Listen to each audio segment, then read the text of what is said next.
Vamos a esperar un segundo.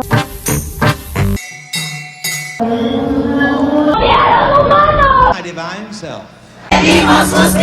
Why are you gay? A good man or evil. My ass kicked in this kitchen.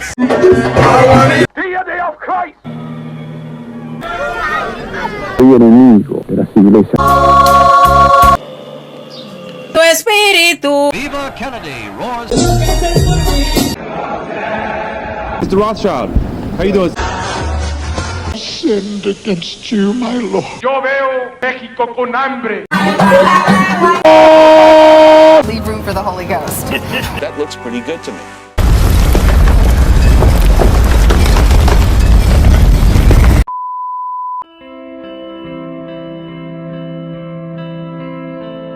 Evangelio Público, todo relacionado con el Evangelio, por Eduardo Tejeda.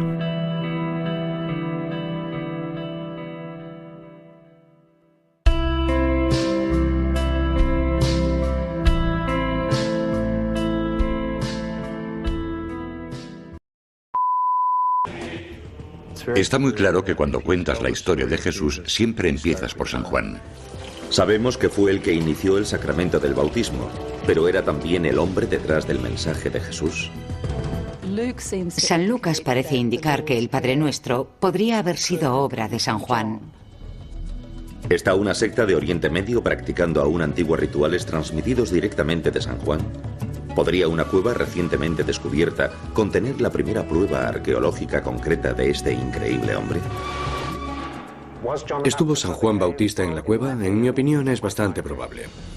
Descúbranlo mientras vamos en busca de San Juan Bautista. En busca de San Juan Bautista, primera parte.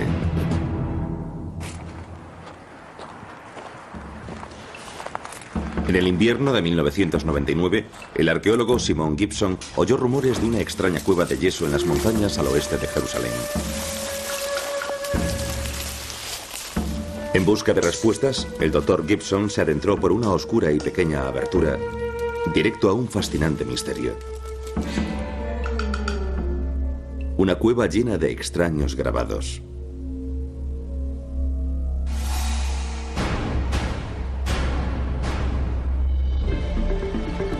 El Dr. Gibson corrió a un kibutz cercano en Suba para compartir su descubrimiento con un amigo, Ruben Califon. Enseguida me di cuenta de que estaba muy exaltado. Estaba como flotando en el aire. Me llevó a la cueva y me enseñó los grabados. Y me dijo que pensaba que se trataba de un grabado de San Juan Bautista. En el caso de que tuviese razón, este sería el primer grabado de San Juan Bautista del mundo. El Dr. Gibson destaca las características que le convencieron de que esa figura representaba a San Juan Bautista. Aquí tiene los brazos alzados, y este brazo en particular está sujetando un utensilio que utilizan normalmente los pastores. Luego, aquí abajo, puedes ver la ropa que llevaba puesta esta figura. El Dr. Gibson no sabía que estos grabados eran tan solo el primero de muchos de los secretos increíbles enterrados en esta cueva. Secretos con una posible conexión con la historia de San Juan, tal y como se narra en los Evangelios.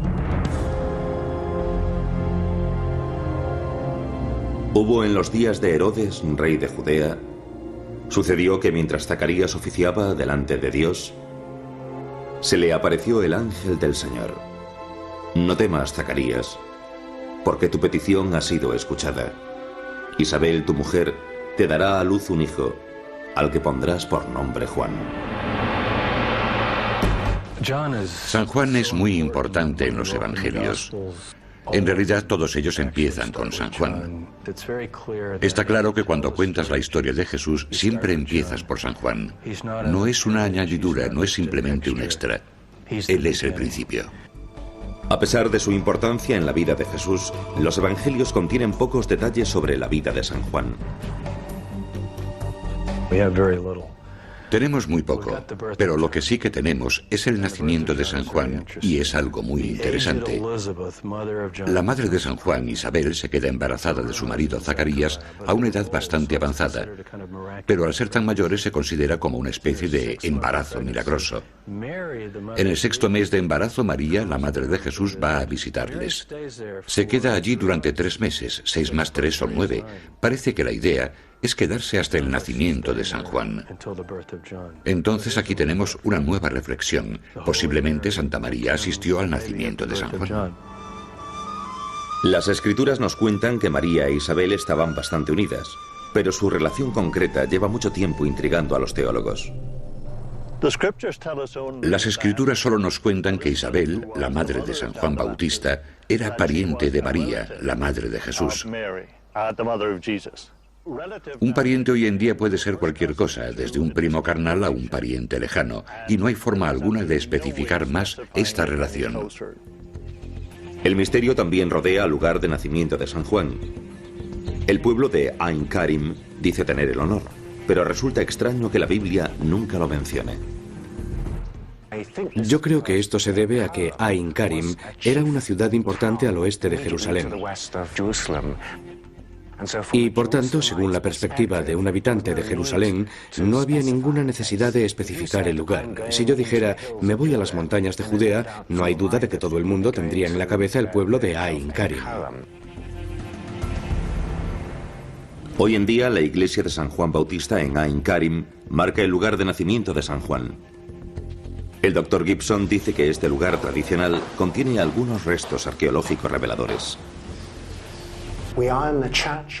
Estamos en la iglesia de San Juan Bautista, en Ain Karim. Y aquí abajo pueden ver el lugar en el que, según la tradición, nació San Juan. Y está marcado con esta losa de mármol. El círculo en sí marca el punto exacto. En lo que se refiere al lugar donde nació San Juan Bautista, las tradiciones son bastante fuertes y se remontan al período bizantino, hasta el siglo VI, y quizás incluso el siglo IV después de Cristo. Explorando en las profundidades de la gruta, el Dr. Gibson encuentra una sorprendente prueba arqueológica que apoyaría estas tradiciones. Los restos de unas paredes y un mikvah o baño ritual demuestran que la iglesia fue construida sobre un pueblo judío a partir del siglo I. ¿Podría ser este el lugar donde San Juan pasó su niñez? El hecho de que haya un mikvah judío debajo de la iglesia de San Juan Bautista resulta cuanto menos revelador. Significa que existe una posibilidad de que realmente estas tradiciones se basen en fuentes auténticas que se remontarían a la época de San Juan Bautista.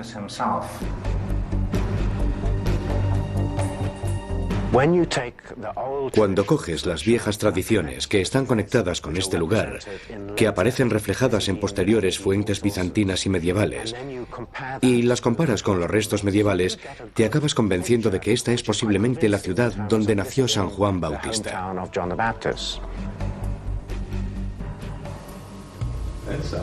Como la cueva de Suba con su misterioso grabado de Juan Bautista está a solo 4 kilómetros de Ain Karim, el Dr. Gibson empezó a preguntarse si los dos lugares podrían estar conectados. En la cueva de Suba existen grabados de San Juan Bautista. Así que resulta extraño que en la cueva de Suba haya más pruebas arqueológicas conectadas a San Juan Bautista que en el propio Ain Karim, que es un lugar que ha mantenido una tradición ligada a San Juan Bautista durante 2000 años. Al inicio de las excavaciones, el Dr. Gibson enseguida se dará cuenta de que la conexión entre la cueva de Suba y San Juan Bautista es mucho más fuerte de lo que nunca imaginó.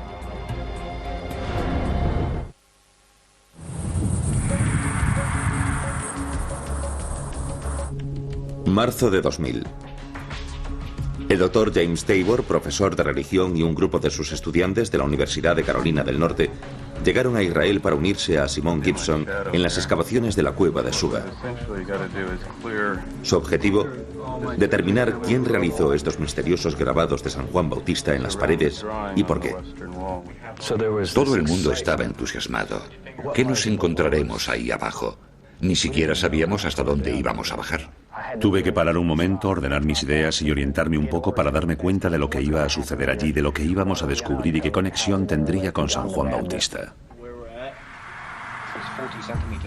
Ya que solo disponían de la ayuda de los estudiantes durante una semana, el equipo concentró sus excavaciones en 2 pequeñas zanjas con el fin de poder analizar rápidamente la datación de la cueva.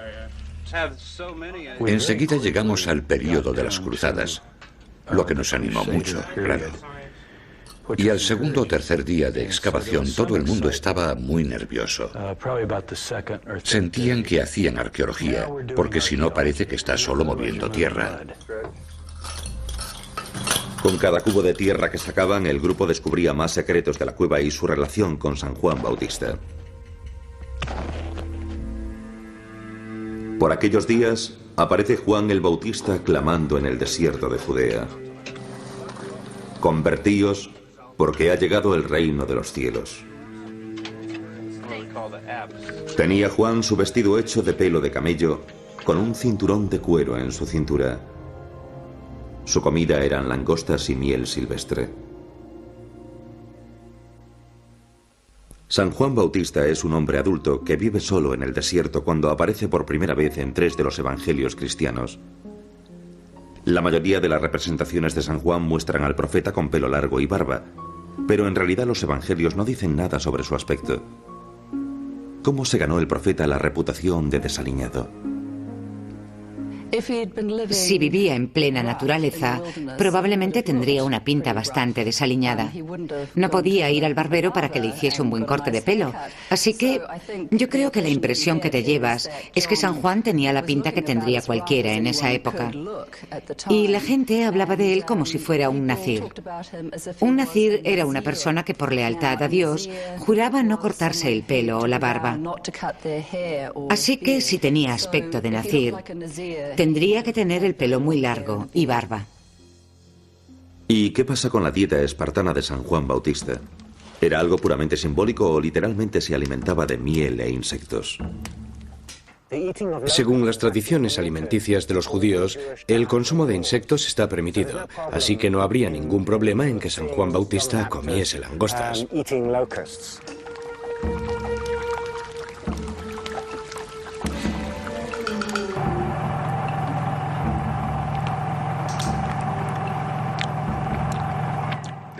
Esta es la primera vez que me como una langosta.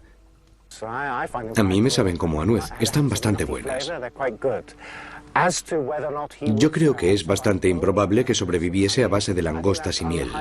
Lo que se comentaba en los evangelios es que comía alimentos puros, no procesados, como sería el caso del pan y el vino. Los teólogos llevan mucho tiempo discutiendo en qué consistía exactamente la dieta de San Juan. Y algunos sugieren que en realidad sobrevivía de algarrobas, el fruto del algarrobo. Un antiguo texto apócrifo conocido como el Evangelio Ebionita presenta otra teoría más. Un texto ebionita es un evangelio en hebreo que ya no existe, pero Jerónimo, el padre de la iglesia cristiana del siglo IV, era teólogo y tenía una copia. Sabía griego y latín y aseguraba que en el evangelio ebionita San Juan no come langostas, sino tortas de miel. Entonces piensas, esto no vale la pena, olvidémoslo. Pero en griego, la diferencia entre la palabra langosta, que es akris, y torta de miel, que es ekris, es una letra, A y E. Y si lo escribes en griego puedes ver que realmente es fácil confundirse. Y tendría más sentido que las tortas y la miel fueran la dieta de los israelitas en el desierto. Es la dieta de los ascéticos, un tipo de dieta basada en pan y agua. Entonces, en este caso, los apócrifos resultan muy útiles. Descendiendo la carretera de la recién descubierta cueva de Suba a menos de 2 kilómetros, se encuentra el monasterio de San Juan en Ain al-Abis.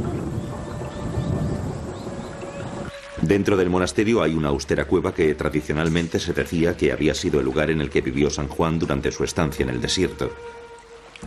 Sin embargo, el Dr. Gibson cuestiona la verdad de esta afirmación. No hay ninguna prueba arqueológica que nos pueda indicar con exactitud un período u otro. Detrás de mí está este altar moderno que contiene la cama tradicional de San Juan Bautista. Ahora, en lo que se refiere a restos arqueológicos, como arqueólogo, cuando entro en esta cueva no veo nada que esté específicamente unido a San Juan Bautista. La arqueología no te puede decir quién vivió en una cueva a menos que tengas pruebas como, por ejemplo, el descubrimiento de unos huesos y tengas una base comparativa para poder realizar un análisis de ADN. Pero definitivamente eso no va a aparecer. Las fuentes escritas que describen Ain al-Abís solo datan del período de las Cruzadas, 1100 años después de la época de San Juan, perjudicando aún más su posible autenticidad. ¿Hay algún resto arqueológico en Ain al-Abís anterior al período de las Cruzadas? No. ¿Hay alguna prueba de que la cueva de San Juan Bautista esté relacionada con él en Ain al-Abís? No. Ninguna inscripción, nada. Solo una cueva con una ventana y una puerta. Pero si la cueva de San Juan no estaba en Ain al-Abís, ¿dónde podría estar el verdadero lugar? A partir de la cerámica encontrada en los primeros días de excavaciones en la cueva de Suba, el Dr. Gibson llegó a la conclusión de que fue abandonada en el siglo XI o XII, poco tiempo después de que el lugar de Ain al-Abís empezase a ser venerado. Y se empezó a preguntar si las tradiciones mantenidas hoy en día en Ain al-Abís pudieron haberse originado en la cueva de Suba. Si es así, ¿por qué se movieron de sitio? Yo creo que tiene algo que ver con la llegada de las cruzadas en el siglo XII, porque los cruzados eran unos auténticos asesinos. No solo cayeron en sus manos musulmanes y judíos, sino también cristianos de la zona. Y debido a que este no era un sitio oficial cristiano de adoración, yo creo que lo que ocurrió es que los cristianos de la zona simplemente huyeron. Cuando llegaron a la escena los cruzados, sabían que por esa zona estaba la cueva de San Juan Bautista, pero no tenían claro dónde estaba exactamente. Aparentemente no lograron encontrarla, y por ello eligieron una cueva que estaba en un valle cercano, en un lugar llamado Ain al-Abís. Y allí la tradición de la cueva de San Juan Bautista y la vida salvaje de San Juan se mantuvo desde el siglo XII hasta el día de hoy.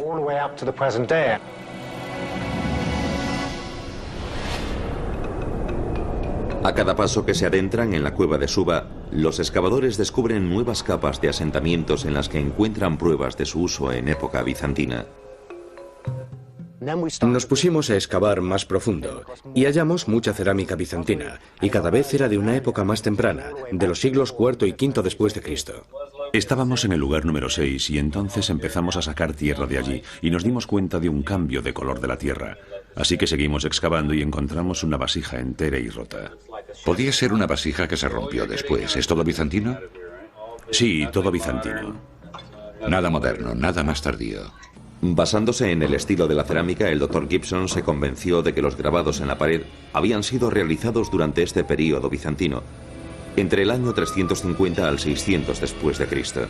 También sostiene la hipótesis de que no tenían un fin meramente decorativo.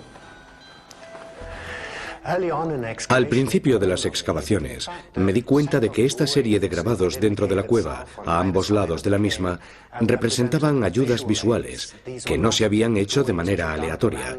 No eran simples garabatos, sino que en realidad representaban un conjunto de ayudas visuales conectadas con la vida y la época de San Juan Bautista y con el cristianismo. Después de todo, si empieza con San Juan Bautista predicando con su mano alzada y los discípulos y acaba con 3 cruces, hay algo que está diciendo a gritos lo mismo que en los evangelios. Tenemos a San Juan predicando en plena naturaleza y al final tenemos el Calvario con los 2 ladrones, uno a cada lado de Jesús. Así que la forma que tengo yo de ver la escena de lo que ocurrió en esta cueva en algún momento durante el período bizantino, en el siglo IV o V después de Cristo hasta el siglo XI, es que cuando había alguna festividad relacionada con San Juan Bautista en el calendario bizantino, venía a esta cueva con su séquito el monje supremo de un monasterio, quizás de Ain Karim. Y entonces él se quedaba ahí de pie y les explicaba la historia de San Juan Bautista, utilizando los grabados de las paredes como ayudas visuales. Cuando visualizas cómo podía haber sido, a la gente entrando en la cueva y recordando la historia de San Juan, resulta algo parecido a la forma de contar historias antiguas. Sin duda es algo cristiano. Y para mí, como arqueólogo, esto es lo que hace que estos grabados sean tan interesantes. El hecho de unir las piezas del puzzle en lo que se refiere a intentar entender lo que ocurrió aquí en el periodo bizantino.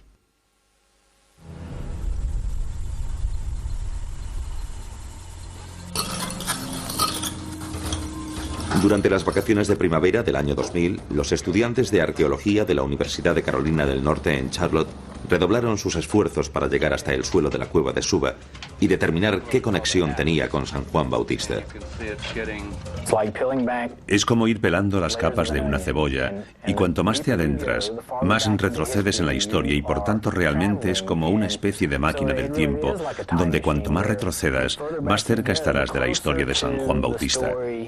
Y es algo emocionante. Te dan todo el rato escalofríos por el cuerpo.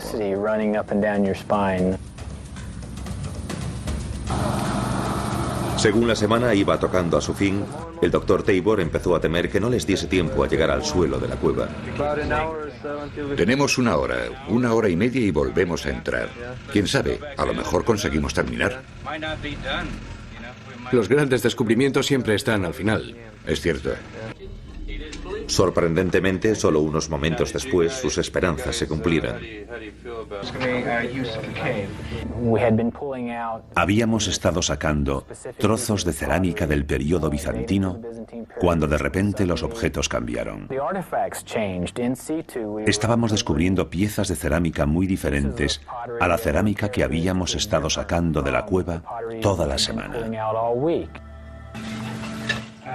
Lee, si encuentras carbón, no lo toques con los dedos. Vaya. ¿Coloreada? Realmente interesante. Romana. Sí, lo es. ¿Puedes calcular de qué siglo es? Del primero después de Cristo, porque tiene estas rayas. Del siglo I después de Cristo, vaya.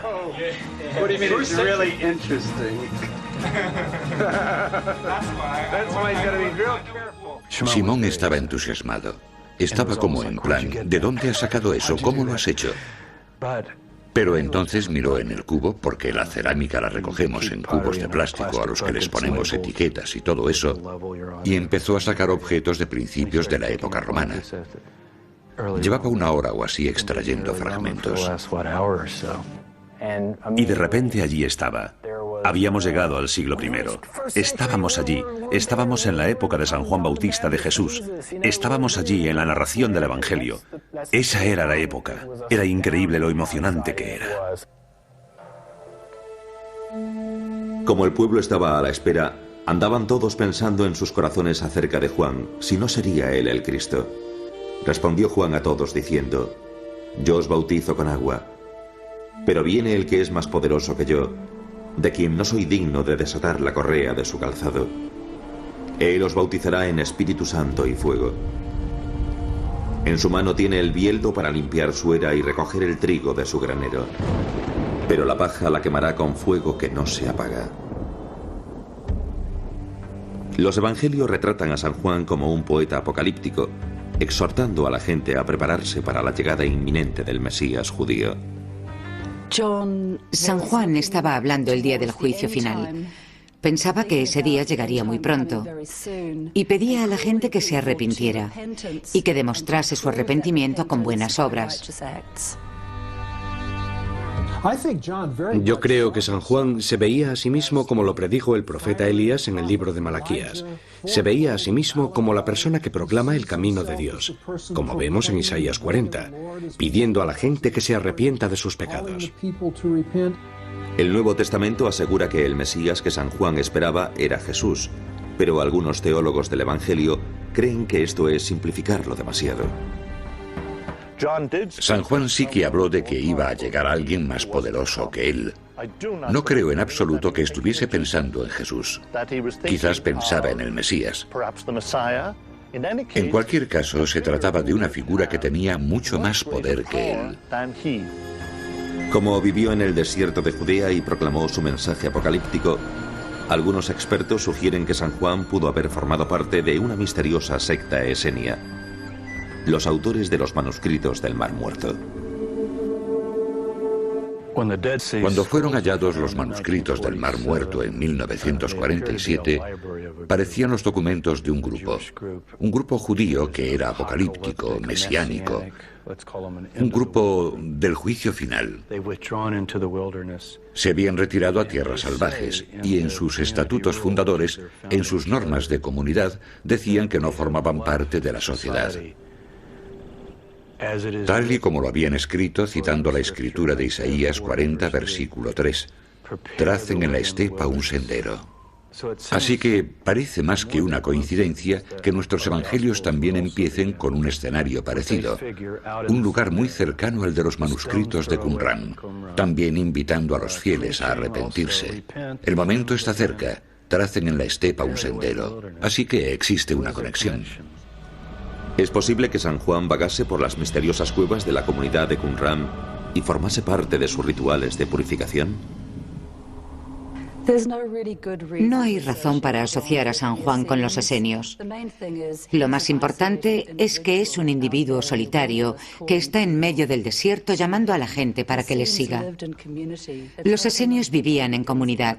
Esta es una de las cosas más características de los esenios. Son un grupo de personas que viven juntas, comen juntas, trabajan juntas y realizan rituales. San Juan no está con nadie. Además, San Juan lleva ropas viejas y a ellos siempre se les describe con unas vestimentas blancas. Así que su aspecto era muy diferente al aspecto propio de los esenios. Mientras que la mayoría de expertos están de acuerdo en que San Juan no tenía ninguna conexión con la comunidad esenia, no ha conseguido llegar a un consenso en lo que respecta a cómo el profeta pasó sus primeros años. ¿Podría quizás la cueva de Suba esconder alguna pista de este misterio? Hay carbón. Lee y Jeff están revisando el suelo y han encontrado bastante carbón. Algunos fragmentos están quemados. Lo someteremos a datación por radiocarbono. Sí, estableceremos una datación. Con el fin de confirmar la datación de la cueva, el Dr. Gibson envió las muestras de carbón recogidas del suelo a Elisabetta Boareto del Instituto Weizmann en Rehovot, Israel, para que les realizase la prueba del carbono 14. Lo que tenemos aquí es la datación por carbono que hemos obtenido. Este es el resultado de la datación por carbono. En esta muestra tenemos una probabilidad del 95,4% de que la auténtica datación esté entre el 200 a.C. y el 30 después de Cristo. Las pruebas de la doctora Boareto confirmaron que la cueva fue usada durante el período en el que vivió Jesús y San Juan. ¿Pero para qué fin?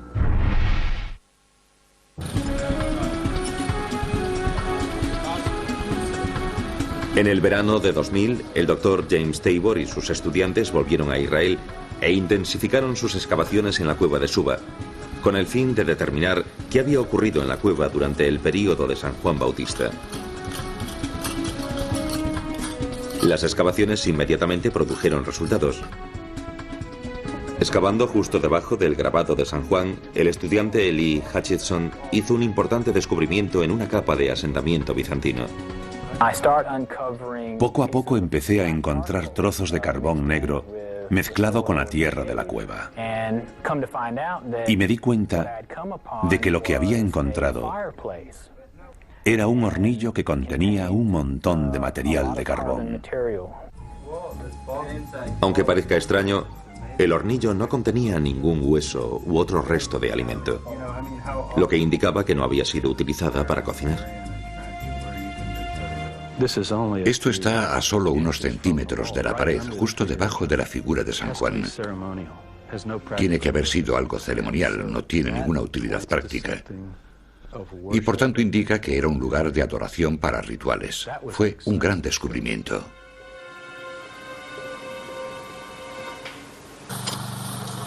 Fuera de la cueva, los arqueólogos hicieron unos descubrimientos aún más fascinantes. Fuera de la cueva excavamos los restos de 2 pilas. Estas pilas eran utilizadas para recoger agua de lluvia. Lo que pasaba era que el agua bajaba por el valle y era trasvasada a través de un canal a las pilas. Y aquí podemos ver uno de esos canales. Este es uno. Estaba cubierto con unas losas de piedra. Aquí hace un giro hacia la derecha, hacia una pila más pequeña que está allí. Así que el agua se recogía en estas pilas y luego la suciedad se quedaba en el fondo y el agua pura en sí se desbordaba a la siguiente pila y entraba en la cueva. Así que, en cierto sentido, en la cueva solamente entraría agua pura. Pero incluso más asombroso fue el descubrimiento de un elaborado sistema hídrico que había sido deliberadamente abandonado durante la época de San Juan. La pared que ven aquí fue construida en el período romano y encima de la pila, así que en esa época claramente ya no se utilizaban esas pilas. ¿Por qué los ocupantes originales de la cueva construyeron un sistema hídrico tan elaborado en este lugar tan desierto? ¿Y por qué se cerró el sistema en la época de San Juan de forma que se inundara parte de la cueva? Y yo pensé, bueno, aquí tenemos una serie de situaciones diferentes. Posiblemente esta cueva servía como reserva de agua, que era utilizada por los campesinos que pasaban o por los agricultores para regar los campos o algo parecido. O bien esto era un lugar en el que se realizaban ritos de purificación, como los típicos mikvot o baños rituales típicos judíos del siglo I después de Cristo. En el Israel del siglo I, lavarse en los baños rituales conocidos como mikvot era una práctica muy común entre los fieles judíos. Seguramente antes de entrar en el monte del templo se tomó un baño ritual en un mikvah. Y ahora estamos justo al lado de uno de los muchos mikvot de Jerusalén encontrados en excavaciones.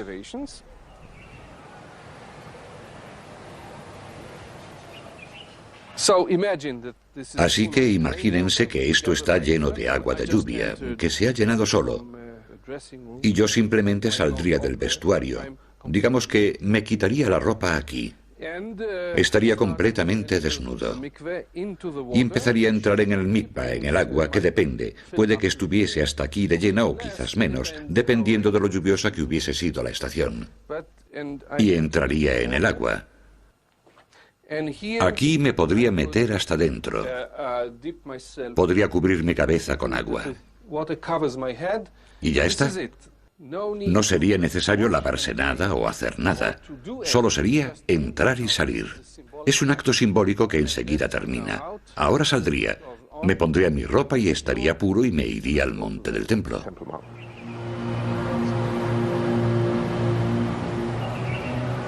Tras este tradicional ritual de purificación, apareció San Juan proclamando la necesidad de un nuevo tipo de bautismo.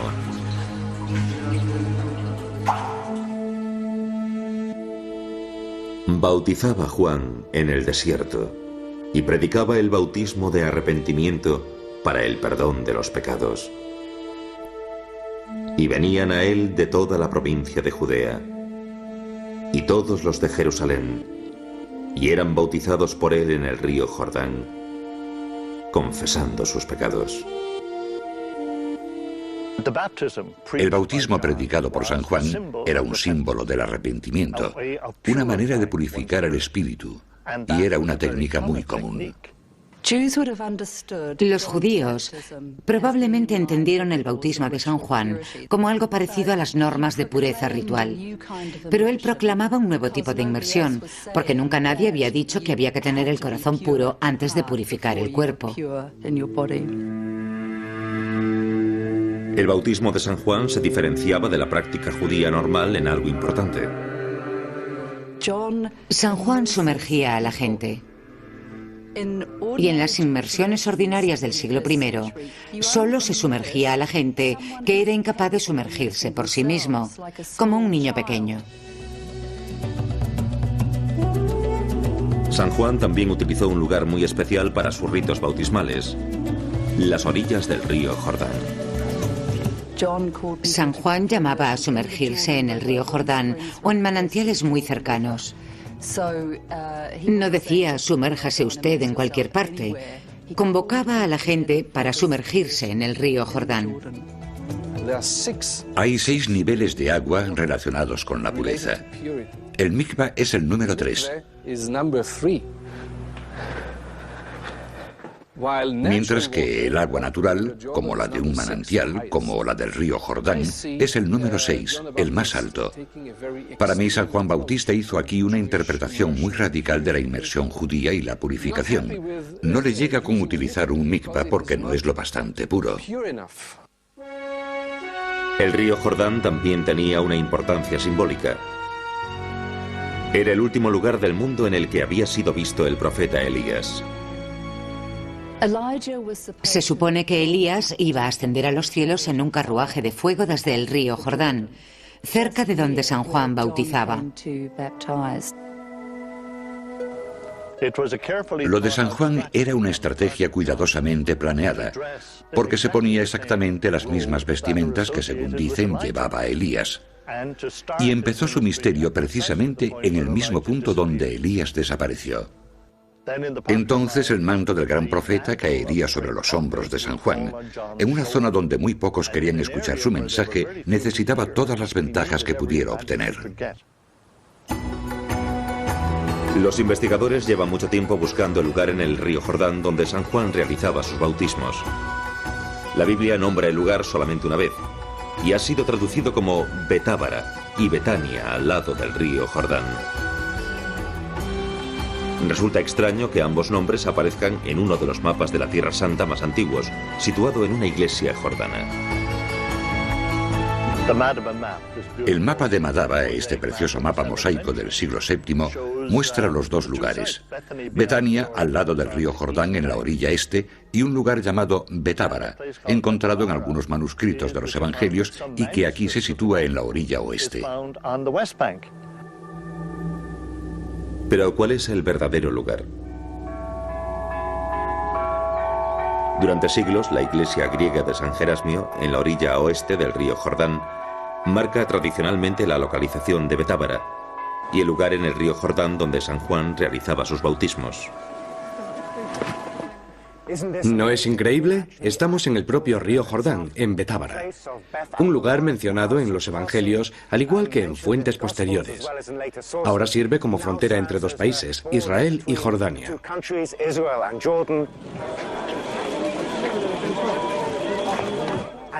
Y una vez al año, aquí se llevan a cabo las celebraciones de la Epifanía y acuden un montón de personas.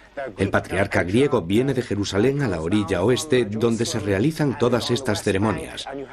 Y la gente se sumerge en el agua. Es muy emocionante.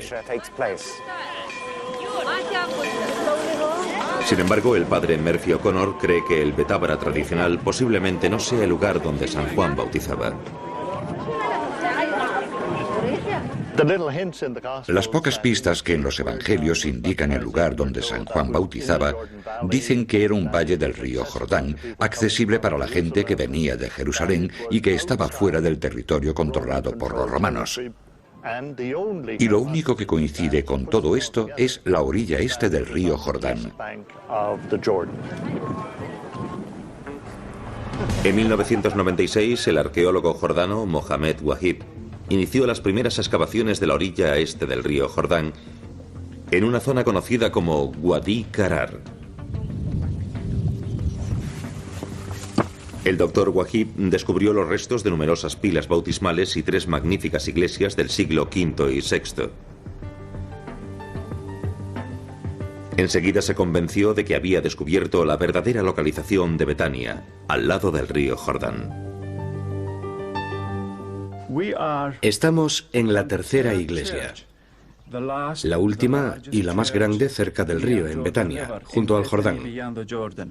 Así que aquí tenemos el altar de la iglesia y el suelo de mosaico, que son los restos de la destrucción.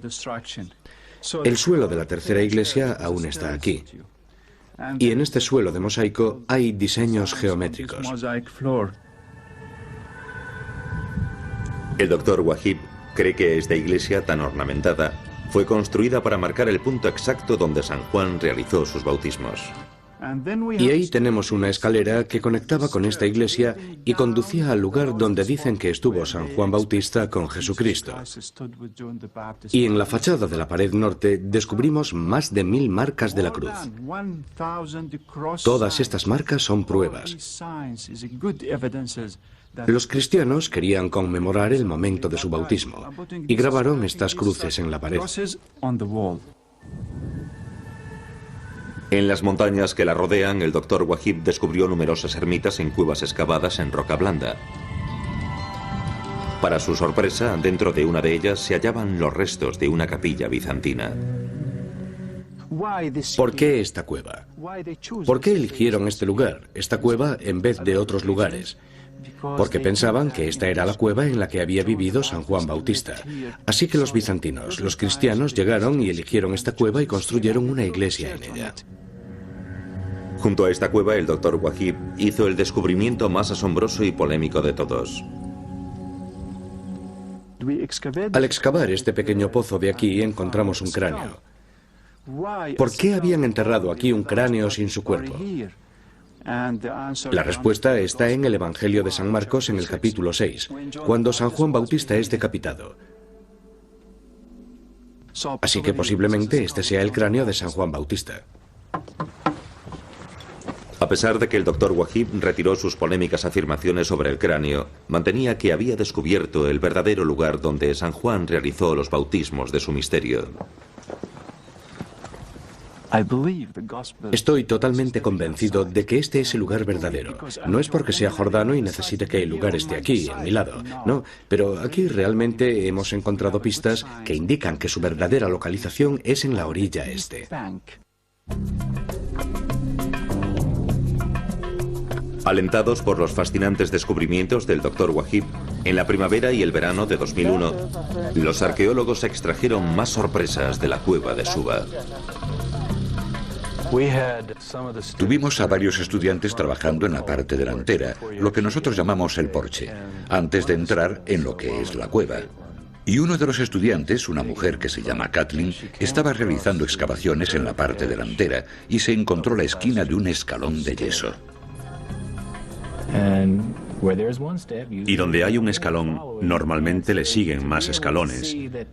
Y cuando vimos que los escalones llevaban hasta una puerta, empezaron a surgir un montón de teorías sobre la verdadera utilidad de la cueva. Dentro de la cueva, en las capas de asentamiento de la época de San Juan, los arqueólogos encontraron unos objetos incluso más asombrosos. Hemos descubierto lo que hemos llamado una instalación. Cada vez que los arqueólogos encuentran algo que no entienden, lo llaman una instalación. Lo que encontramos en la superficie eran unas instalaciones muy extrañas. Eran círculos de piedra casi como los de un yacimiento prehistórico. Tienes un círculo de piedras aquí y dentro de él había toda una serie de fragmentos. Cosas que claramente no tenían nada que ver con actividades agrícolas.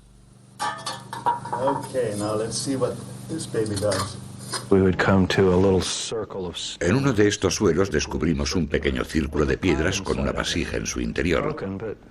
La vasija estaba rota y no entendíamos para qué servía. No tenía ningún uso práctico. No colocas una pequeña vasija dentro de un círculo de piedras a no ser que estés realizando algún tipo de ritual. También encontramos este camino, con una línea de piedras a cada lado que descendía desde la zona con los círculos de piedras y las vasijas hasta el fondo de la cueva, hasta la zona donde estaba el agua.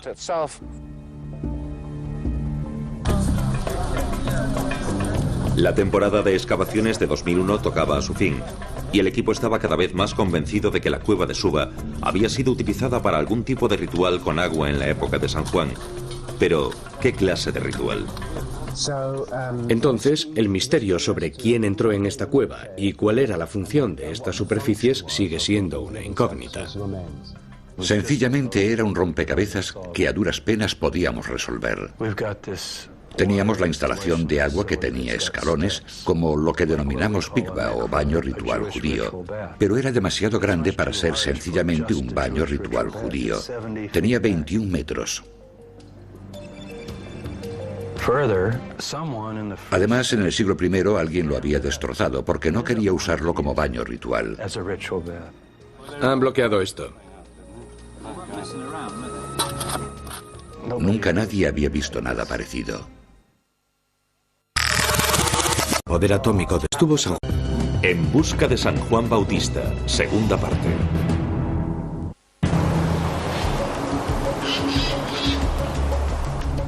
En el yacimiento arqueológico de la recientemente descubierta cueva de Suba, el año 2002 empezó con unas sorprendentes noticias.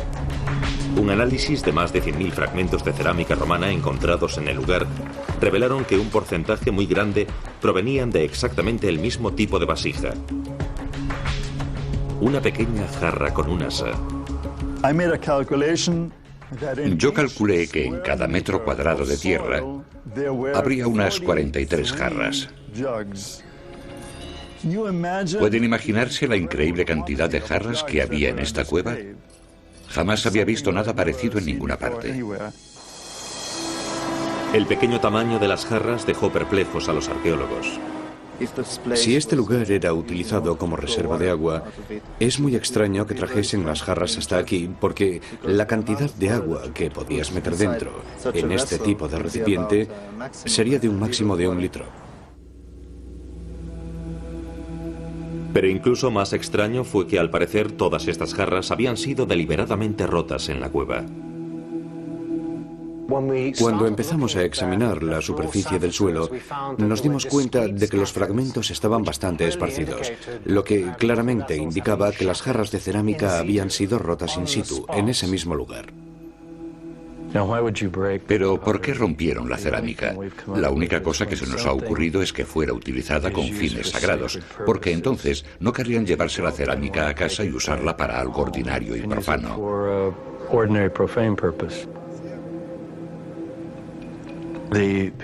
La jarra era utilizada para derramar agua sobre la cabeza o incluso aceite sobre el pie o algo parecido, y quizás entonces era cuando la rompían y la dejaban en la zona sagrada. Los arqueólogos estaban cada vez más convencidos de que durante la época de San Juan Bautista, la cueva había sido utilizada para algún tipo de ritual sagrado de bautismo. No podían evitar preguntarse, ¿serían estos rituales llevados a cabo por el propio San Juan o quizás incluso por Jesucristo? Jesús vino desde Nazaret a Galilea y fue bautizado por Juan en el Jordán. En cuanto salió del agua, vio que los cielos se rasgaban y que el Espíritu, en forma de paloma, descendía sobre él. Y se oyó una voz que venía de los cielos: «Tú eres mi Hijo amado, en ti me complazco».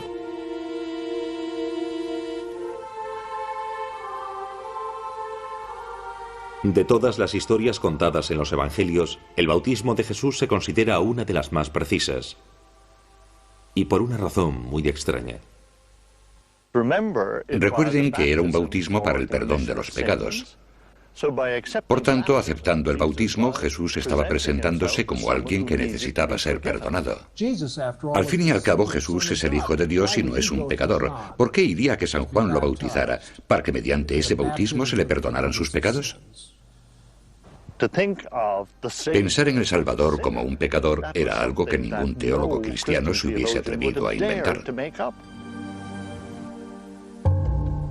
Aparentemente este tema era tan polémico que los posteriores autores del Evangelio protegieron sus textos para minimizar el episodio. San Lucas elige la opción más fácil. Sencillamente dice que Jesús fue bautizado y no dice por quién o qué tipo de bautismo fue. Según San Mateo, Jesús y Juan tienen una pequeña discusión. Juan dice que no es digno de bautizarlo y Jesús dice que esa es la voluntad de Dios. Una preocupación de los escritores del Evangelio era que Jesús debía ser superior a San Juan Bautista. En las narrativas del bautismo, vemos que en muchos casos hay un gran interés en establecer el lugar de Juan. Jesús es la estrella de la historia, no Juan. El padre Murphy O'Connor cree que el mismo proceso puede verse en los pasajes posteriores del Evangelio, que muestran a Jesús embarcándose en una misión solitaria justo después de su bautismo.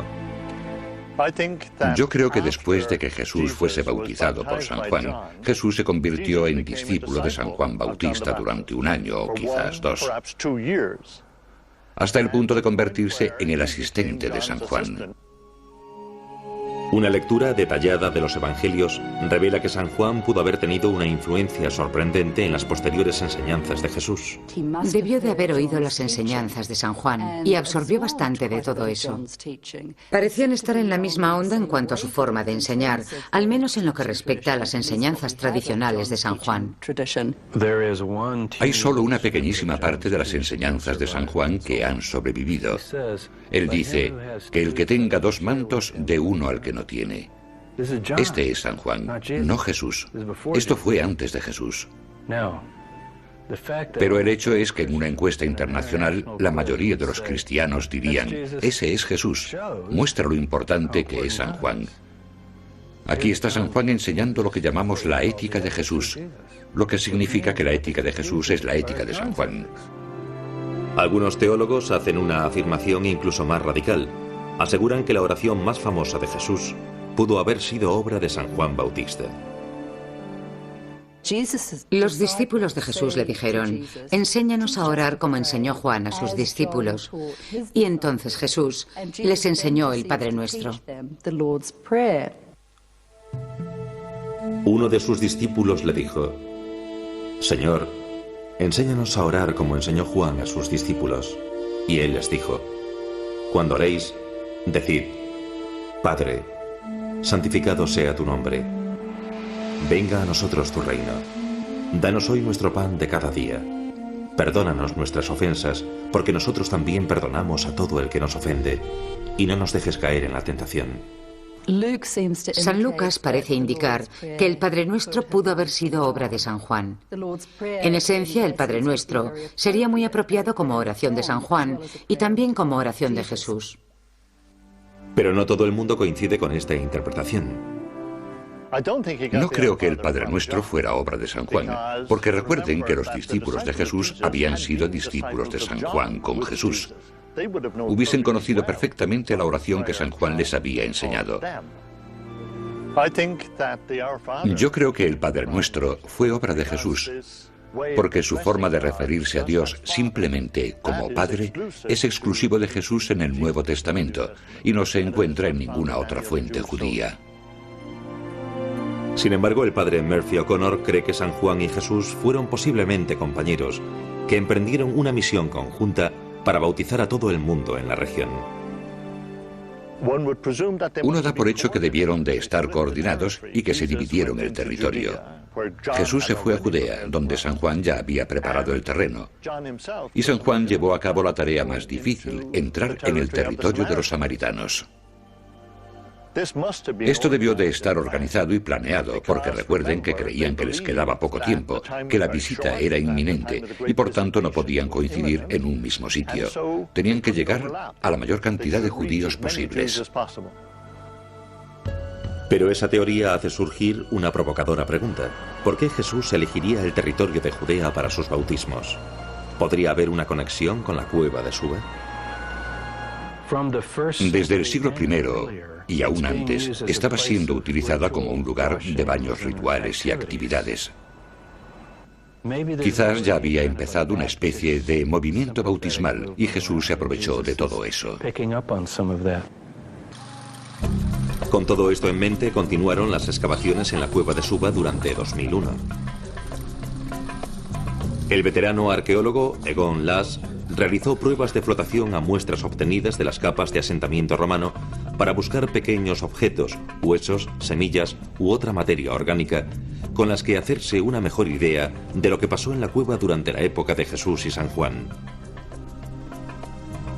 Pero les sorprendió mucho lo que encontró. No encontramos ningún hueso, ninguno. En todos los yacimientos arqueológicos en los que he trabajado siempre he encontrado muchos huesos. Y esa fue una de las cosas que más me sorprendió.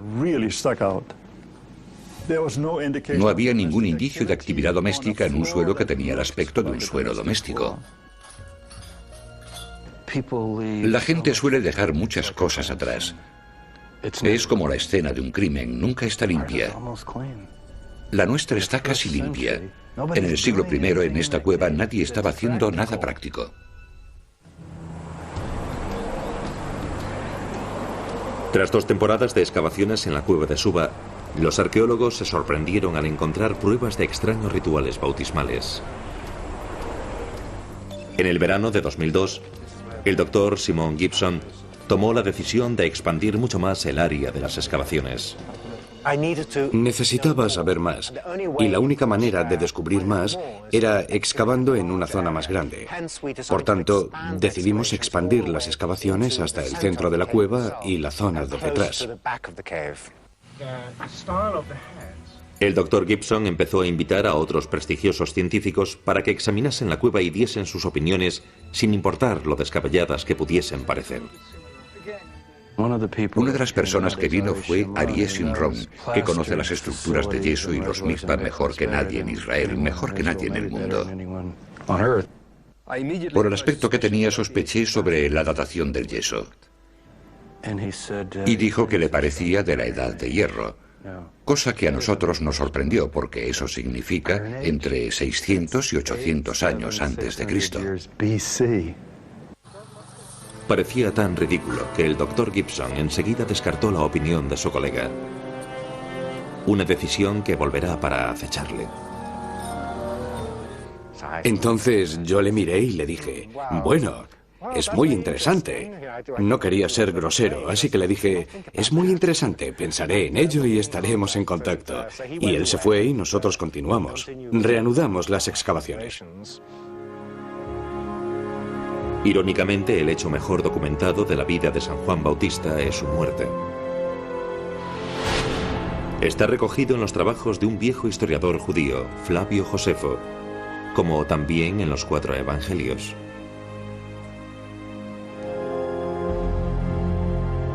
Herodes había prendido a Juan, le había encadenado y puesto en la cárcel por causa de Herodías, la mujer de su hermano Filipo. Porque Juan le decía, no te es lícito tenerla. Y aunque Herodes quería matarle, temió a la gente, porque le tenían por profeta. Según el Levítico, un hombre no puede casarse con la exmujer de su hermano si éste aún vive. Y eso fue lo que hizo Herodes Antipas. Esta unión era considerada impura y el castigo era muy duro. Así que San Juan atacó a Herodes Antipas por infringir la ley bíblica en este aspecto. Su misterio consistía en decir la verdad, y él lo hacía incluso aunque eso supusiera arriesgar su vida. Y cuando criticó el matrimonio del rey, estaba proclamando la ley divina. Todas las fuentes concuerdan en que Herodes Antipas ejecutó a Juan, pero difieren mucho en los detalles. Los relatos más dramáticos describen a la nuera de Herodes, Salomé, realizando un baile, con el que logra cautivar tanto al rey que éste le jura darle todo lo que ella desee. Bajo petición de su madre, Salomé le ruega que ejecute a San Juan Bautista y que le entregue su cabeza en bandeja de plata. Según los evangelios, la muerte de San Juan es bastante dramática. Yo la veo más propia de un cuento popular que de un hecho histórico. Hay varios elementos de la historia que hacen referencia al libro de Esther. Por ejemplo, el rey Artajerjes promete darle a Esther todo lo que quiera, incluso la mitad de su reino, que es exactamente lo que Herodes Antipas le dice a la hija de Herodías en la historia de San Marcos. Así que hay varias cosas que te hacen pensar que probablemente no sea tan histórico como pensamos. La doctora Taylor cree que la verdad sobre la muerte de San Juan posiblemente se acerque más al relato contado por Flavio Josefo. Según Josefo, San Juan no acusó de nada a Herodes Antipas. Antipas simplemente estaba paranoico y decidió librarse de Juan antes de que le causase problemas. Fue un golpe preventivo. Sabía que San Juan estaba reuniendo a una gran cantidad de gente a orillas del río Jordán y simplemente se auguró problemas.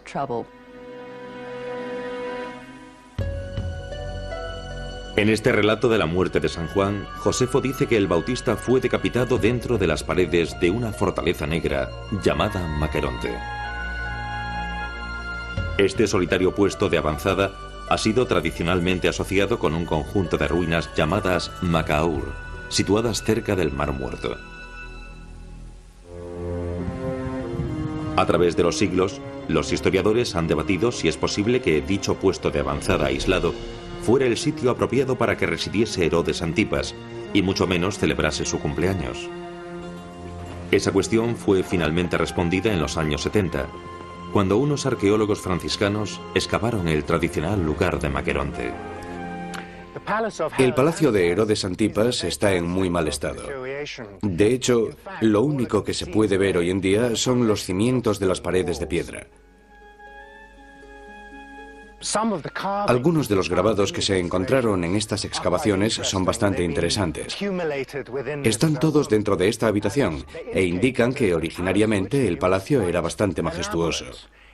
De hecho, aquí tenemos que imaginarnos que había unas magníficas habitaciones, salas y jardines de todo tipo, con bellos frescos en las paredes, bancos de mármol y grabados de distintas clases, como este de aquí. ¿Ven estas líneas? Siguen siendo increíbles. Han permanecido así durante 2000 años. Pero el descubrimiento más asombroso de los arqueólogos franciscanos fue un espléndido patio, el lugar perfecto para una fiesta, al estilo de Herodes. Mientras detrás de mí la luz va perdiendo intensidad, yo permanezco aquí sentado, entre las ruinas de este patio rodeado de columnas, en medio del palacio de Herodes Antipas. Este es el último fragmento del pavimento que ha sobrevivido. Este es el único espacio público dentro de este palacio. Y por tanto, en mi opinión, este es el lugar donde San Juan Bautista se enteró de su destino.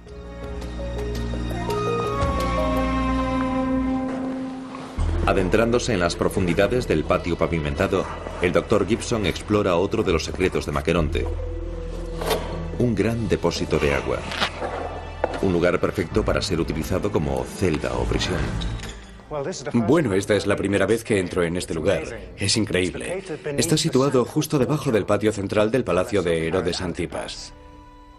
Pero, ¿cuál es el significado de esta reserva, de este depósito de agua? Bueno, en aquellos días los depósitos, especialmente los depósitos vacíos, eran utilizados como prisiones.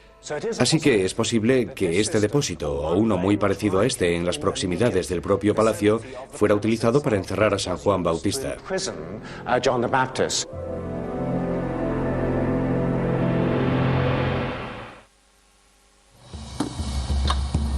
Apenas con un puñado de trabajadores, los arqueólogos de la cueva de Suba hicieron grandes progresos durante 2002.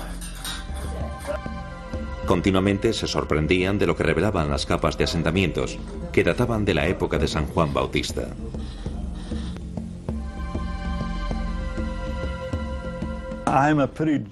Después de más de 50 excavaciones, estoy bastante harto de ver siempre lo mismo. Pero tengo que admitir que lo que más me atrajo de esta cueva, lo que la hace única, y lo que realmente me sorprendió muchísimo, fue una piedra con la marca de un pie. Esa fue la cosa más asombrosa que encontramos. Lo que parece que hacían es que se ponían dándole la espalda a la pared y metían el pie derecho dentro de esta cavidad. Entonces echaban un líquido, supongo que aceite, dentro de esta cavidad con el que cubrían el pie. Definitivamente parece algún tipo de rito ceremonial. ¿Que si he visto algo parecido en cualquier otro lugar? No.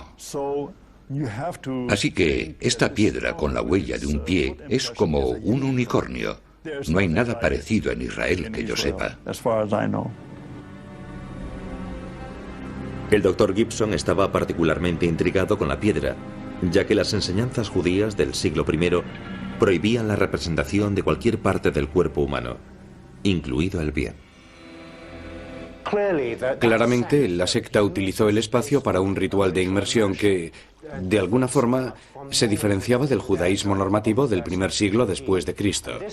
Y esto también nos da una pista sobre la secta que utilizó esta zona, señalándonos que no se trataba del tipo de judíos de las montañas de alrededor de Jerusalén del primer siglo, sino que incluía a personas que tenían opiniones diferentes de cómo se debían de llevar a cabo estos rituales de inmersión. ¿Podría esta piedra con la huella del pie ser la primera prueba física encontrada de rituales cristianos de hace 2000 años?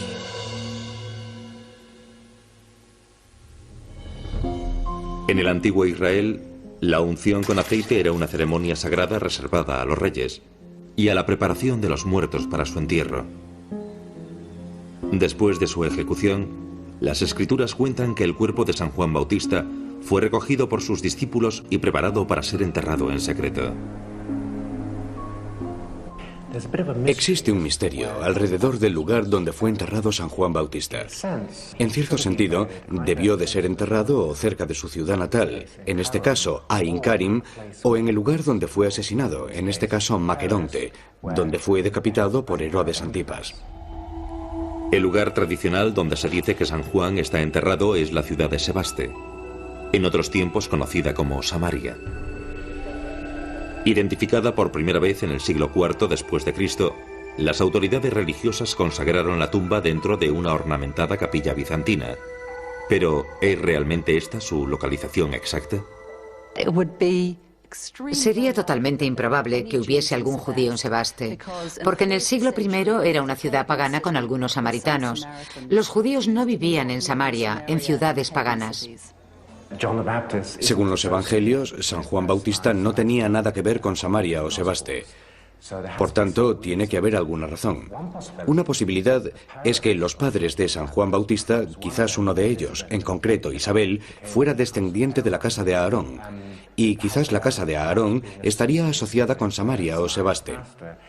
Entonces cabría la posibilidad de que trajesen el cuerpo de San Juan Bautista de vuelta al lugar de sepultura de la casa de Aarón. Y quizás esta sea la razón por la cual San Juan Bautista fue llevado hasta allí. Si no, este sería un misterio sin resolver. Hoy en día el pueblo de Sebaste es tan poco hospitalario con los judíos como lo era en la época de San Juan. Situado justo en los territorios palestinos ocupados, ahora la tumba de San Juan yace bajo una mezquita musulmana. Decidí que era necesario iniciar un nuevo plan. Así que mi topógrafo, Fadi Amira, atravesó los territorios ocupados en plena intifada, el levantamiento palestino, porque yo no tenía ninguna posibilidad de llegar hasta allí. Y en cierto sentido, él fue mis ojos y mis manos, porque él podía llegar a todos estos lugares y dibujar lo que veía dentro de la tumba, como también hacer fotografías y analizarlo todo como es debido. El Dr. Gibson se sorprendió con lo que revelaron las fotografías. El análisis de la tumba reveló algo muy interesante.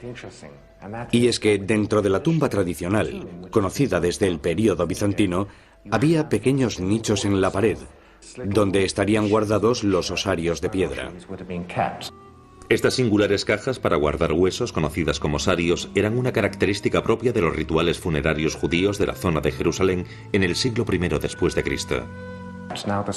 Los samaritanos no practicaban este tipo de sepultura con osarios. Y como la tumba original claramente contiene osarios en su interior, eso refuerza la posibilidad de que esta tumba fuera utilizada a principios del siglo I después de Cristo, pero también el hecho de que había sido utilizada por una familia de Judea. Pero estas pruebas circunstanciales no son suficientes para convencer a Joan Taylor. El Evangelio dice que el cuerpo de San Juan fue trasladado y enterrado en una tumba. Esta tumba no debía estar muy lejos del lugar de su muerte. Los judíos enterraban sus cuerpos rápidamente, no se los llevaban a sitios muy lejanos. Tenían miedo de que se produjese una rápida descomposición. Los cubrían y los enterraban muy rápido en una tumba. Yo creo que el cuerpo de San Juan probablemente fue enterrado cerca de Maqueronte por sus discípulos. ¿Y qué ocurrió con esos discípulos? Los evangelios cuentan que los seguidores de San Juan pasaron a ser lo de Jesús. ¿Pero fue esto realmente lo que pasó? La mayoría de los cristianos no son conscientes de cuándo San Juan sale de la escena en los evangelios porque sus discípulos no se mueren y desaparecen. Ellos siguen, continúan. Aparecen mucho después, en la época de Pablo, en los años 50 después de Cristo, en Asia Menor, en Éfeso. Aparecen seguidores de San Juan que ni siquiera aceptan a Jesús. Y San Lucas dice, les conocimos y les enseñamos la verdad y fueron bautizados en el nombre de Jesús y se convirtieron en cristianos. Pero solo el hecho de que estén ahí, eso significa que 20 años después de la muerte de Jesús, había seguidores de San Juan que estaban operando de manera independiente. Sorprendentemente, algunos teólogos creen que siguen operando hoy en día. Una secta religiosa secreta conocida como los Mandeos continúa en el presente practicando antiguos ritos en Irán e Irak. Y se asegura que provienen directamente de San Juan Bautista. Hay seguidores de San Juan Bautista que nunca, jamás siguieron a Jesús. De hecho, ven a Jesús como un discípulo de San Juan que le dejó solo. Así que continúan con sus enseñanzas y rituales originales que se han ido pasando durante siglos. En una conferencia en la Universidad de Harvard, el Dr. Tabor, conocedor de los antiguos ritos bautismales de los Mandeos, analizó las pistas que proporcionaban estos ritos sobre los misterios de la cueva de Suba. Me gustaría traer a los Mandeos a nuestra cueva y explicarles lo que tenemos aquí. A ver si se dan cuenta de cosas, si les suena algo. Porque ellos también tienen tradiciones secretas. Nos mostraron sus rituales públicos. Pero ellos también tienen rituales que solo llevan a cabo los sacerdotes. Y eso me intriga mucho porque es como algo gnóstico. Ese tipo de conocimiento que no está escrito en ninguna parte y es transmitido de padres a hijos. Y me pregunto si nuestra cueva pudo haber sido testigo de algunos rituales que con el tiempo se perdieron, porque no pasaron por completo a la iglesia cristiana. Algo me dice que esa huella del pie derecho es algo que no ha surgido de la nada.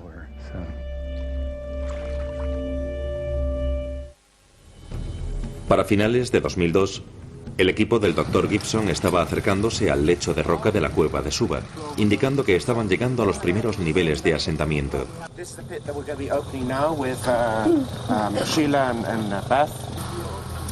Estos últimos días de excavación proporcionaron un descubrimiento fascinante. De repente, el suelo tenía un tipo de cerámica que no habíamos visto antes. Definitivamente, esa cerámica no era del siglo I, romana o bizantina. Era cerámica de la Edad de Hierro. Estos son fragmentos de cerámica de la Edad de Hierro, que datan desde los siglos VII y VI a.C. Así que datan de alrededor de 600 años antes de que incluso naciese San Juan Bautista, y provienen de un suelo localizado dentro de esta pila, indicando que la pila ya había dejado de ser utilizada en esa época.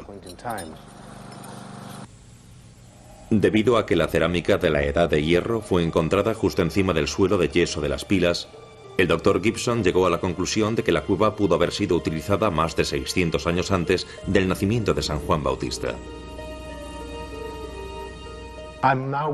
Ahora estoy entrando en la cueva. Aquí dentro está lleno de barro. Es una cueva enorme, de 24 metros de largo, 5 metros de alto y 4 metros de ancho. El Dr. Gibson estaba maravillado con las ingeniosas técnicas de construcción empleadas en la Edad de Hierro. Como la roca se había dividido de manera natural en grietas, igual que las capas de una tarta, los antiguos arquitectos claramente extrajeron la parte central de roca para formar una cueva gigante. Simplemente dejaron la parte superior de la roca como techo y la parte inferior como suelo y tallaron el interior. Por tanto, las únicas marcas de cincel que tenemos están en estas paredes de los lados. Las paredes de los lados, como pueden ver, están ahora cubiertas con esta gruesa capa de yeso que fue traída como cal viva y quemada en la parte exterior de la cueva. luego llevada dentro de la cueva, mezclada con agua y utilizada para cubrir las paredes. La idea era que el yeso permitiese que la cueva fuese impermeable, de manera que el agua no se acumulara en la cueva y fuese cayendo entre las grietas. Percatándose de las explosivas implicaciones que supondría datar dicha estructura monumental en la Edad de Hierro, el Dr. Gibson recurrió a pruebas detalladas independientes para corroborar su descubrimiento. Avergonzado, volvió a contactar con el Dr. Aryeh Shimron, cuya datación inicial de la cueva en la Edad de Hierro había rechazado meses antes. En una serie de zonas el yeso estaba recubierto con piedra variable. La piedra variable es una especie de estalactita que no cuelga del techo, sino que fluye por las paredes. Es importante datar la cobertura de yeso y piedra variable, porque lo que está debajo de la piedra variable tiene que ser más antiguo que la propia piedra variable. Así que cogí una muestra del yeso y también las primeras muestras de piedra variable para que fueran datadas por la doctora Matthews. La doctora Mira Matthews del Instituto Geológico de Israel realizó pruebas de uranio torio en las muestras de yeso y piedra variable de las paredes de la cueva. Realizó 2 tandas de muestras. Y yo creo que la datación estaba muy cerca de lo que yo predije. Digamos que la base del yeso estaba alrededor del siglo VII u VIII antes de Cristo, algo que me encantó. Los descubrimientos confirmaron la teoría del Dr. Shimron. Fui corriendo hasta donde estaba mi mujer gritando, ¡es de la Edad de Hierro! Pensó que me había vuelto loco, pero para mí fue algo increíble. Con la excavación a punto de finalizar, el Dr. Gibson tenía que intentar darle sentido a todas las pruebas que había encontrado en la cueva. La pared expuesta proporcionó un vívido recuerdo de la excavación y todo lo que había descubierto en los 3 años de duro trabajo. Oh, I see what you mean. This is the back and see where we are, so it's looking good.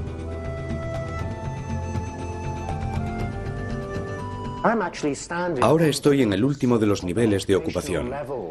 Es un suelo que data de finales del siglo XI.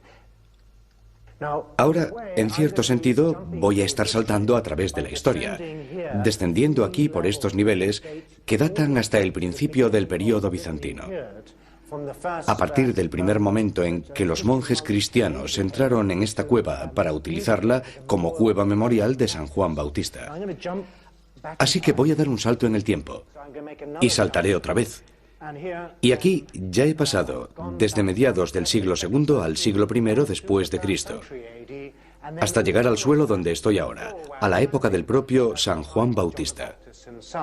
En estos suelos hallamos todas estas estructuras circulares, la piedra con la huella de un pie, así como vasijas de cerámica que parecían haber sido rotas aquí mismo. Y lo interesante es que en un periodo de 150 años estas actividades se mantienen. No es como si en la época de San Juan Bautista tuvieses todo este tipo de estructuras para rituales y unos 50 años después la gente estuviera haciendo algo totalmente diferente en esta cueva. Es siempre lo mismo. Siempre hacen lo mismo dentro de esta cueva. Desde finales del siglo I antes de Cristo hasta llegar a mediados del siglo II después de Cristo. Pero la pregunta más crucial sigue sin ser respondida. ¿Qué significaba todo eso? Con las principales excavaciones de la cueva de Suba completadas, el Dr. Simon Gibson y su equipo pasaron el año 2003 analizando todas las pruebas y reuniendo las piezas de la historia de este lugar. Hace 2800 años fue tallada esta cueva.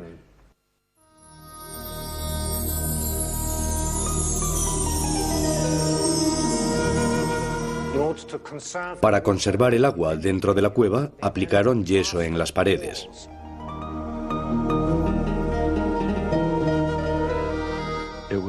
Eso se hacía normalmente en aquella época. La gente venía de los pueblos a coger agua. Así que durante 500 años fue utilizada como reserva. En algún momento en la época de San Juan Bautista, y esto es algo crucial, la parte frontal de la reserva deja de ser utilizada. Es decir, si alguien quiere entrar a coger agua, tiene que ir a la parte de atrás, porque la parte frontal se mantiene seca.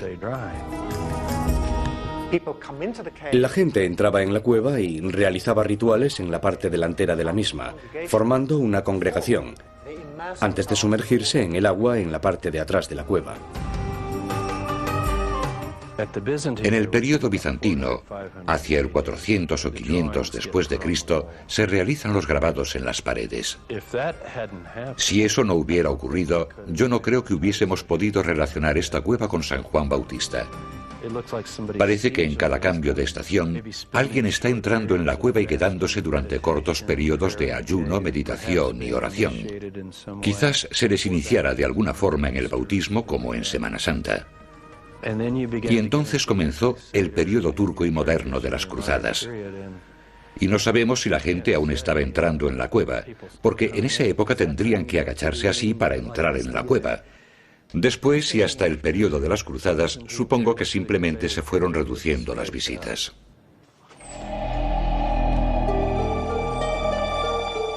Basándose en las pruebas físicas, el Dr. Gibson hace una sorprendente hipótesis, asegurando que el propio San Juan Bautista pudo haber llevado a cabo los rituales en la cueva de Suba durante el principio del período romano. ¿Por qué creo que San Juan Bautista pudo haber utilizado la cueva para sus bautismos? Bueno, hay varias razones. La primera de todas es que, evidentemente, esta era una cueva utilizada por los monjes en el período bizantino para conmemorar a San Juan Bautista. ¿Por qué eligieron esta cueva? Bueno, yo creo que la eligieron por una vieja tradición, que se extendió hasta el período romano. Y lo que encuentro más fascinante es que hasta donde los arqueólogos excavaron, bajo el suelo bizantino más temprano, pudimos llegar a esos niveles romanos. ¿Y quién iba a decirme a mí que me encontraría con pruebas de rituales llevados a cabo en la parte delantera de la cueva? Estructuras, círculos de piedras, ruptura de vasijas, la huella de un pie y luego la posterior inmersión en el agua en la parte trasera de la cueva. Realmente yo me lo imagino como algo muy cercano a la descripción que tenemos en los evangelios de San Juan bautizando en el río Jordán. Entonces, ¿estuvo San Juan Bautista en esta cueva? En mi opinión, es bastante probable. Como es normal, esta sugerencia no está exenta de polémica. No hay ninguna prueba de que San Juan Bautista realizase bautismos en la cueva cerca de Suba. Yo dudaría mucho antes de situar a San Juan Bautista en esa zona, realizando los bautismos. Porque en los evangelios dice que San Juan apareció en Israel por primera vez en el río Jordán. Llamaba a la gente a que acudiese al río Jordán. No dicen nada sobre una especie de misión bautismal temprana en las montañas de Judea. Es una idea atractiva, aunque imposible. No tenemos bastante información sobre la actividad de San Juan Bautista, pero lo que sí que tenemos es que él bautizó a gente en el río Jordán, no en un mikvot. Por eso no podemos establecer una conexión entre San Juan Bautista y la cueva.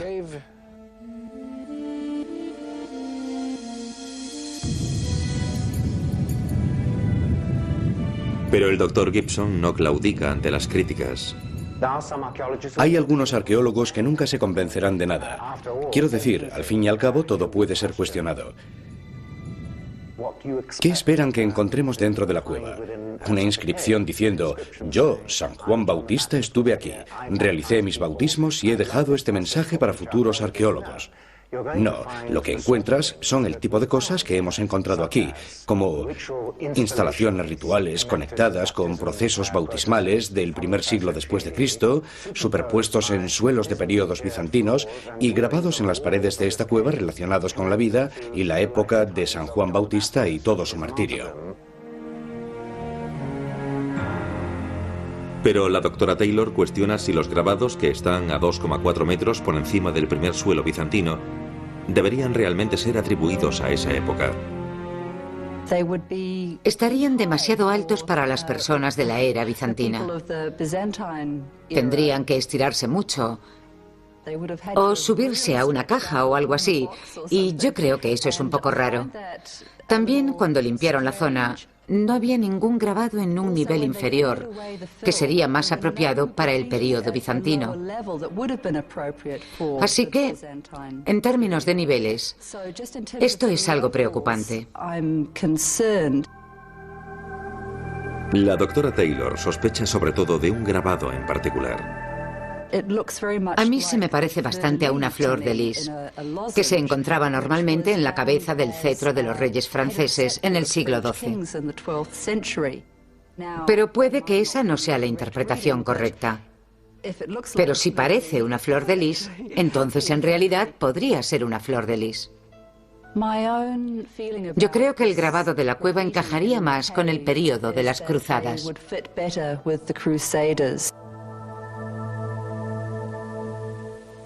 Otros expertos cuestionan la singularidad de la cueva de Suba. ¿Realmente se diferencia de los típicos baños rituales judíos del siglo I? La cueva de Suba tiene las características de un mikvah.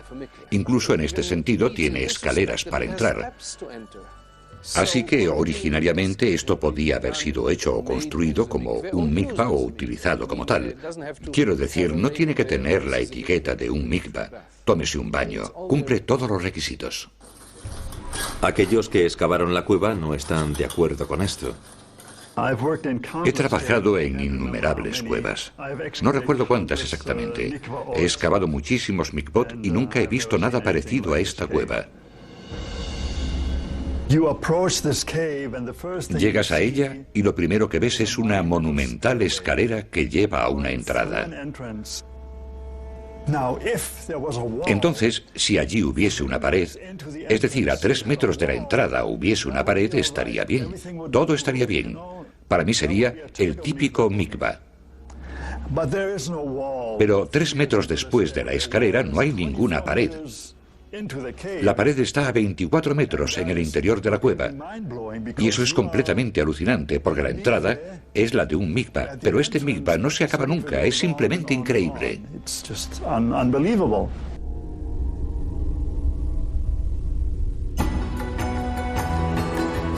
¿Y qué sucede con las otras pruebas halladas en la cueva de Suba? ¿A qué conclusión llega el Dr. Ray con respecto a la gran cantidad de cerámica rota que encontraron los arqueólogos? Pues que alguien no tuvo cuidado, tan sencillo como eso. La cerámica rota es encontrada cerca de instalaciones de agua, porque la gente cogía agua, utilizaba agua para cocinar, etc. Y de vez en cuando las cosas se rompen, y la cerámica es algo muy barato. Nadie se molesta ni siquiera en recogerla, se queda ahí. ¿Y qué ocurre con la piedra con forma de pie? Bien, allí hay una piedra, tiene una cavidad. Pero necesitas bastante imaginación para dar la explicación que da el arqueólogo Simon Gibson. Yo ahí no veo un pie, no veo la huella. Yo veo simplemente una piedra y alrededor hay muchas más piedras con cavidades que podría enseñar. Las críticas no consiguen convencer a Egon Lass de sus propias interpretaciones. Si cualquier crítico saliese con una teoría que juntase todos los fenómenos en esta cueva en su totalidad, de la forma que lo hemos hecho nosotros, yo sería el primero en apoyarle e iría en contra de mis compañeros si pensase que se trataba de una teoría mejor. Pero esto no ha ocurrido.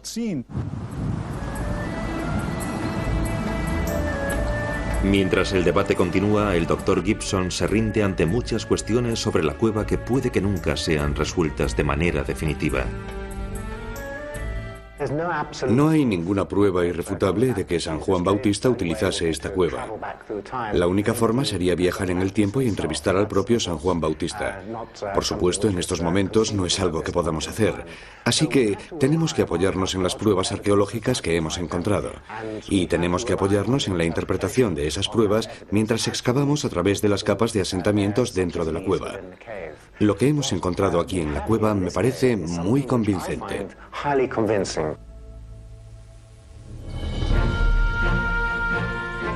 No importa la relevancia que finalmente la historia le otorgue a la cueva de Suba.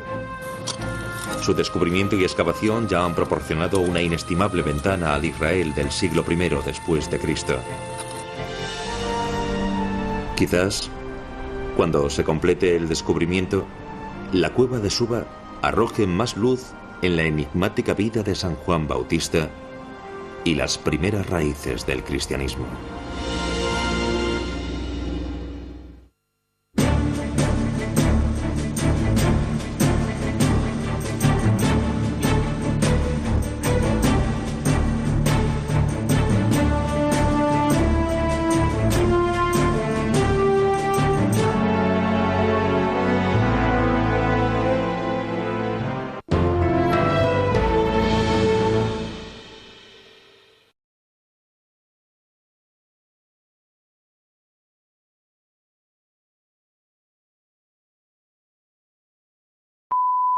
You